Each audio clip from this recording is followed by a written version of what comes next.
وقفے کے بعد آپ کی خدمت میں دوبارہ حاضر ہیں. اپنی ٹرانسمیشن احسار ہے رمضان میں آپ کو خوش آمدید کہتا ہوں.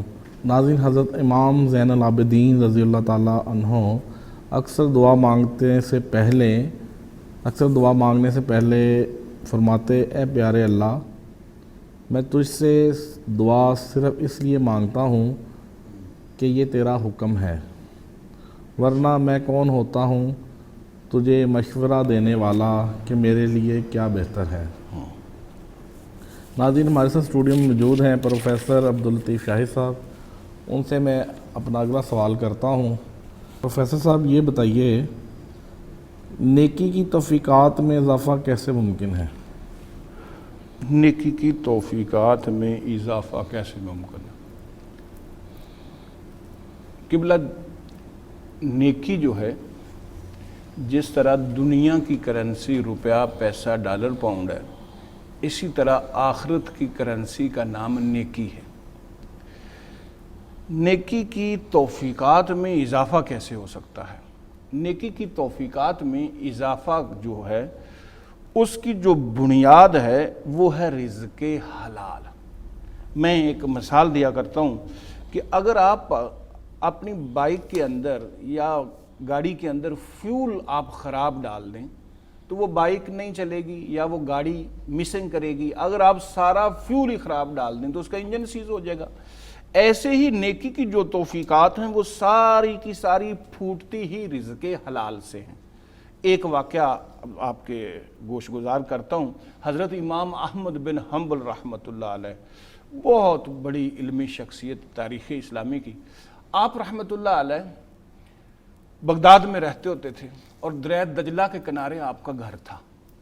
ایک دفعہ آپ کے گھر میں خمیری روٹی پکی تو آپ نے اپنی اہلیہ سے پوچھا، امی عبداللہ ان کا نام تھا، کہ خمیر تو میں لے کر آیا ہی نہیں، تو یہ خمیری روٹی کہاں سے آ گئی؟ تو حضور علیہ الصلوۃ والسلام کی ایک حدیث مبارکہ کہ مومن تو اپنے گھر میں آنے والی ہر شے کا کھوج لگاتا ہے کہ یہ کہاں سے آئی. تو حضرت امام احمد بن حنبل رحمۃ اللہ علیہ پوچھنے لگے اپنی اہلیہ سے کہ خمیر تو میں لے کر آیا نہیں، تو یہ روٹی کہاں سے آ گئی؟ تو آپ کی اہلیہ کہنے لگی کہ یہ جو صالح ہے نا، ہمارا بیٹا صالح، اس کے گھر سے آٹا آیا ہے اور ہمارے چولہے پر پکا ہے. جب یہ کہا نا تو آپ رحمۃ اللہ علیہ فرمانے لگے کہ صالح چونکہ سرکاری ملازم ہے اور میں اس وقت سرکار کو حق پر نہیں سمجھتا. حضرت امام احمد بن حنبل فرمانے لگے حق پر نہیں سمجھتا، اس لیے اس کے گھر کا جو ہے نا آٹا جو ہے نا روٹی وہ نہیں کھانی چاہیے ہمیں. اس کو کہیں سائیڈ پہ رکھ دو، کوئی سائل آئے تو اس کو دے دینا، خود نہ کھانا، اور اپنے گھر کے آٹے کی روٹی بناؤ اور وہ سارے کھاتے ہیں. آپ کی اہلیہ نے روٹیوں کو سائیڈ پہ رکھ دیا جو خمیری روٹیاں تھیں کہ کوئی سائل آئے گا اس کو دے دوں گی، اور گھر کے آٹے کی جب روٹیاں بنائی نا وہ سب نے کھا لیں. کچھ 3 دن تک وہ روٹیاں پڑی رہیں، کوئی سائل نہ آیا. تو آپ کی اہلیہ نے 3 دن کے بعد ان کو دریائے دجلہ میں بہا دیا. ایک دن حضرت امام احمد بن حنبل رحمۃ اللہ علیہ نے اپنی اہلیہ سے پوچھا کہ اللہ کی بندی، وہ جو روٹیاں تھیں خمیری، کیا کیا اس کا؟ تو آپ کی اہلیہ کہنے لگی کہ وہ 3 دن پڑی رہیں اور ان کو پھپھوندی لگ گئی تھی، خراب ہو گئی تھیں، کوئی سائل بھی نہیں آیا تھا، اور میں ویسے بھی بھول گئی تھی جہاں پڑی ہوئی تھیں. تو میں نے رزق کو بے حرمتی سے بچانے کے لیے دریائے دجلہ کے سپرد کر دیا، اس کو دریائے دجلہ کی نہروں کے سپرد کر دیا تاکہ رزق کی بے حرمتی نہ ہو. تو قبلہ، میں یہ بات اگلی پڑھ کے حیران رہ گیا کہ حضرت امام احمد بن حنبل رحمۃ اللہ علیہ جب تک زندہ رہے مچھلی محض اس خوف سے نہ کھائی کہ کہیں ایسا نہ ہو کہ یہ دریائے دجلہ سے پکڑی گئی ہو اور اس کے پیٹ میں کہیں ان روٹیوں کے ٹکڑے نہ چلے گئے. اور یہ وہ احمد بن حنبل ہیں جن کے بارے میں مولانا انور شاہ کاشمیری رحمۃ اللہ علیہ نے فیض الباری کے اندر لکھا ہے کہ انہیں دنیا میں ہی رہ کر 1000 سے زیادہ مرتبہ اللہ کی زیارت ہو چکی ہے. تو جو شخص اس قدر رزق حلال کھانے کا عادی ہو، حضرت امام ابو حنیفہ رحمۃ اللہ کے دور میں ایک بکری چوری ہو گئی، بڑے اعلانات کروائے گئے لیکن کہیں سے نہ ملی. آپ بکریوں والوں کے پاس گئے، جا کے پوچھا کہ بکری کی میکسیمم ایج کتنی ہوتی ہے؟ بتایا گیا کہ جناب بکری کی میکسیمم ایج 5 ایئرز ہوتی ہے. حضرت امام ابو حنیفہ رحمۃ اللہ علیہ 5 سال تک گھر میں چھوٹا گوشت بازار سے اس لیے لے کر نہ آئے کہیں ایسا نہ ہو، حالانکہ آپ نے خرید کر لانا تھا، لیکن تقوی کا کیا عالم ہے، اس لیے خرید کر نہ لائے کہ کہیں ایسا نہ ہو کہ یہ چوری کی وہ بکری کہیں بازار میں آئے، آ کے ذبح ہو، اور اس کا گوشت کہیں ہمارے گھر میں آ جائے اور ہمارے پیٹوں میں نہ اتر جائے۔ اس قدر خیال رکھا۔ تو میں اپنے شاگردوں سے کہتا ہوتا ہوں کہ بیٹا رزق حرام کھانے سے نا آج ہماری شکلیں نہیں بگڑتی لیکن نسلیں ضرور بگڑ جاتی ہیں۔ تو نیکی کی ساری توفیقات رزق حلال سے پھوٹتی ہیں۔ ناظرین، حضرت علی رضی اللہ تعالیٰ عنہ نے فرمایا، جس نے تجھے تیرے عیب بتائے، اگر تجھے عقل ہو تو بے شک اس نے تجھ پر احسان کی انتہا کر دی۔ ماشاءاللہ، بے شک۔ پروفیسر عبداللطیف شاہی صاحب سے میرا اگلا سوال ہے، توبہ کی قبولیت کی نشانی کیا ہے؟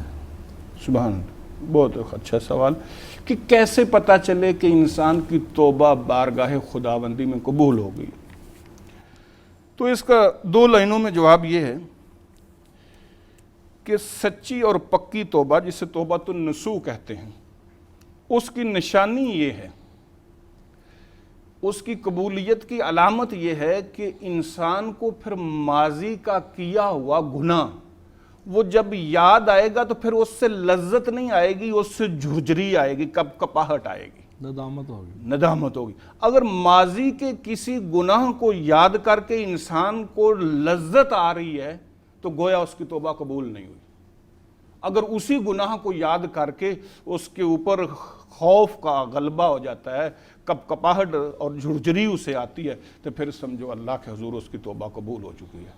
اور سچی اور پکی توبہ جو ہے نا، ابن ماجہ شریف کے اندر یہ حدیث مبارکہ ہے، حضور صلی اللہ علیہ وآلہ وسلم ارشاد فرماتے ہیں، جو شخص جوانی کے عالم میں سچی اور پکی توبہ کر جاتا ہے نا، اس ایک شخص کی توبہ کے صدقے اللہ 40 دنوں تک روئے زمین کے تمام قبرستانوں سے عذاب اٹھا لیتا ہے۔ سبحان اللہ۔ توبہ کی نشانی یہ ہے قبولیت کی۔ پھر اس کے لیے کبائر گناہ، کبیرہ گناہ جو ہیں وہ اس سے نہیں ہوتے، اور اس سے کبیرہ گناہ ہونا پھر ایسے ہی ہو جاتا ہے جیسے بھینس کے تھنوں میں دودھ کا واپس جانا۔ پھر صغائر تو اس سے ہوتے ہیں لیکن پھر کبیرہ نہیں اس سے ہوتا۔ یہ بھی توبہ کی ایک نشانی ہے، قبولیت توبہ کی۔ آج کی نشست کا میرا پروفیسر صاحب سے آخری سوال ہے، ایک فرد یا ایک قوم کی زندگی میں تبدیلی کیسے آ سکتی ہے؟ ایک فرد یا ایک قوم کے اندر تبدیلی کیسے آئے؟ قبلہ، ساری زندگی نا ہم ایک الٹی گنگا بہاتے ہیں۔ ہم یہ سمجھتے ہیں کہ پہلے میرے حالات ٹھیک ہوں گے پھر میں اپنے اعمال بھی ٹھیک کر لوں گا۔ انسان زندگی میں 2 نمبری کرتا رہتا ہے، سوچتا یہ رہتا ہے کہ پہلے میرے حالات ٹھیک ہوں گے پھر میرے اعمال ٹھیک میں اپنے کر لوں گا۔ یہ الٹی گنگا بہا رہا ہے، حالانکہ اسے پہلے اپنے اعمال ٹھیک کرنا ہوں گے پھر اس کے حالات ٹھیک ہوں گے۔ اصول یہ ہے اللہ کے ہاں، پہلے اعمال ٹھیک کرنے ہوں گے پھر حالات ٹھیک ہو جائیں گے۔ ہم الٹا چکر گھماتے ہیں، ہم پہلے حالات ٹھیک کرنا چاہتے ہیں پھر اعمال ٹھیک کرنا چاہتے ہیں، تو ایسے تو نہیں ہوگا۔ یہ تو قانون فطرت ہی نہیں ہے، تبدیلی آئے گی ہی تبھی۔ یعنی کہ ایک اور بات، اگر آپ سیاست کے تناظر میں اگر مجھ سے پوچھیں نا، ویسے میرے ذہن میں ایک جملہ بڑا خوبصورت ذہن میں آیا کہ اگر سیاسی تبدیلی انسان چاہ رہا ہو نا، تو میں خاص کر پاکستان کے حالات کے تناظر میں ایک جملہ بولنا چاہوں گا کہ پاکستانی سیاست کا حال گاؤں کی اس ڈسپینسری کی طرح ہے جہاں ڈاکٹر تو بدلتے رہتے ہیں لیکن دوائیاں وہی رہتی ہیں، تو فائدہ کیا؟ اچھا، میں ایک بات اور آپ سے، وہ جس خاندان میں جو بچہ ڈل ہو نا، سب سے جس سبق یاد نہ ہو رہا ہو، اسے وہ کہتے ہیں کہ اسے مولوی بنا دیں۔ ایسے ہی ہے نا۔ تو حالانکہ ہم نے اس سے خدمت کون سی لینی ہے؟ دین کی، اور ہمیں سب سے شائننگ بچے کو بھیجنا چاہیے وہاں پہ۔ آپ کی بات سے میں بات یاد آئی، اس لیے میں نے آپ کے ساتھ شیئر کی ہے۔ لیکن میں کہتا ہوتا ہوں کہ غریب کا بچہ اگر دین میں چلا جاتا ہے نا، اور واقعی اس کے اندر کوئی پوٹینشل ہو، وہ محنت کرے، تو جو دنیا داروں کے بچے ہوتے ہیں نا، وہ پڑھ لکھ کے ان کو ملتی ہیں ممبریاں، کوئی ایم پی اے بن گیا، کوئی ایم این اے بن، ان کو ملتی ہیں ممبریاں. اور جو غریب کا بچہ دین پڑھ لیتا ہے نا اور اس کے اندر پوٹینشل ہو، تو اللہ اسے پھر عطا کرتا ہے ممبر. اللہ پھر اسے ممبر عطا کرتا ہے. تو میں کہتا ہوں جو لوگ دین پر تنقید کرتے ہیں نا، وہ خود دین میں آئیں نا، اپنی اولادوں کو لے کر آئیں، اولادوں کو لے کر آئیں. اگر انہیں مطلب بہترین طریقہ ہے، پھر اگر انہیں تنقید کرنا ہے، وہ حضرت علی رضی اللہ تعالیٰ عنہ کا ایک بڑا پیارا جملہ آپ فرماتے ہیں کہ بعض لوگوں کی ذہنیت اس مکھی کی طرح ہوتی ہے جو سارا خوبصورت جسم چھوڑ کر زخم پر بیٹھنا پسند کرتی ہے. تو اگر انہیں تنقید کرنا ہے تو پھر یہ خود دین دار بن جائے نا، خود دین میں اپنے بچوں کو لائیں اور ان کو سکھائیں. ان کی پرائرٹی نہیں ہوتی. جی بڑے خوبصورت انداز سے جواب دیے ہمارے سوالوں کے پروفیسر عبداللطیف شاہی صاحب نے. پروگرام اختتام کی طرف جا رہا ہے، تو میں آخر میں شامل کروں گا نعت رسول مقبول، جس کے لیے میں ملتمس ہوں محمد خرم سردار رفاعی صاحب سے کہ آئیں اور عقیدت کے پھول نچھاور کریں. گودی چا کے گلی ماں کے دیگے، گودی چا کے گلی ماں کے دیگے، سرکار دے برگا کوئی نہیں، سرکار دے برگا کوئی نہیں. تائیو چم چم سینے لاندیے، تائیو چم چم سینے لاندیے، دلدار دے برگا کوئی نہیں، دلدار دے برگا کوئی نہیں. یا رسول اللہ یا حبیب اللہ، یا رسول اللہ یا حبیب اللہ. او مٹھیاں بولیاں بولدا اے،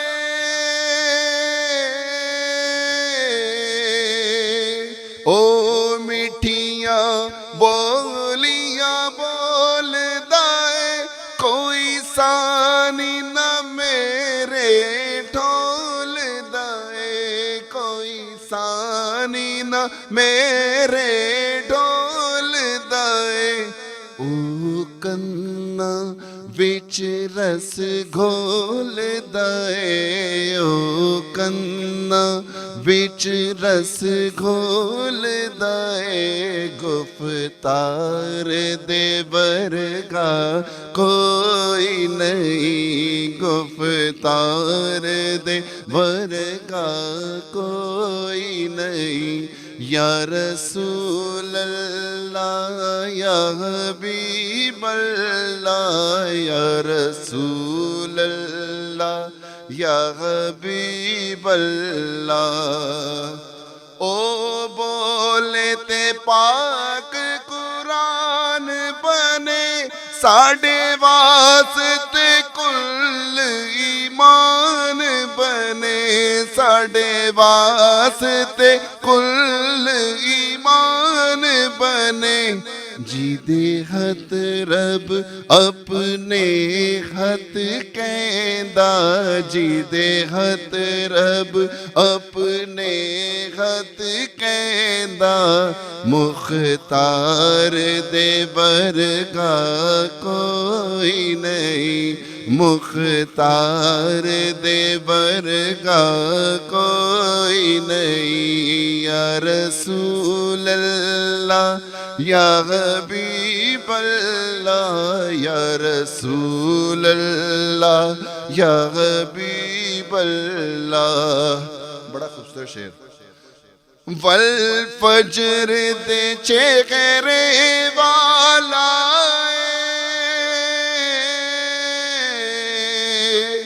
والفجر دے چہرے والا چہرے والا یاسین دے چہرے والا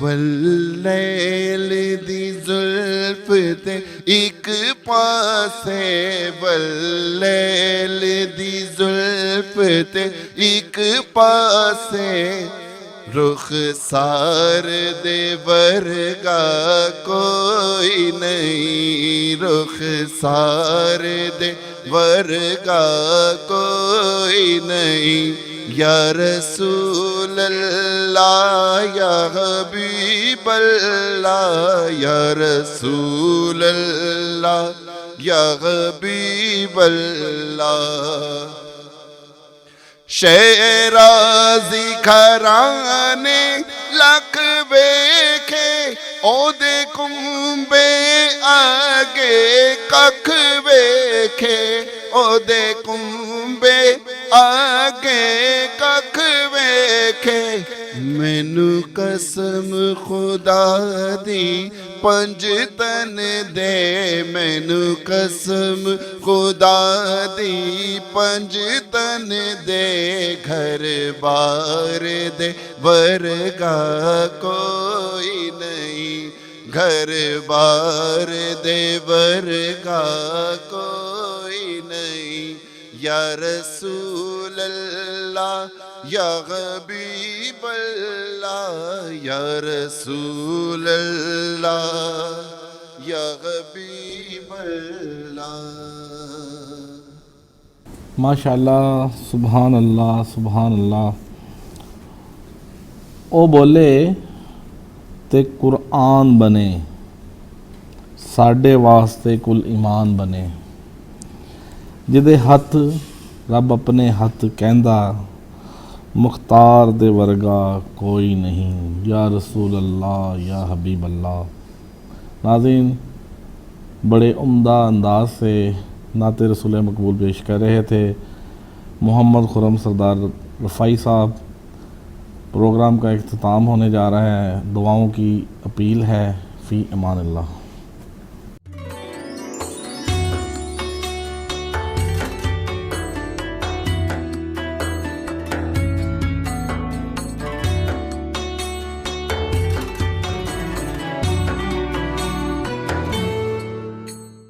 Subscribe now and press the bell icon.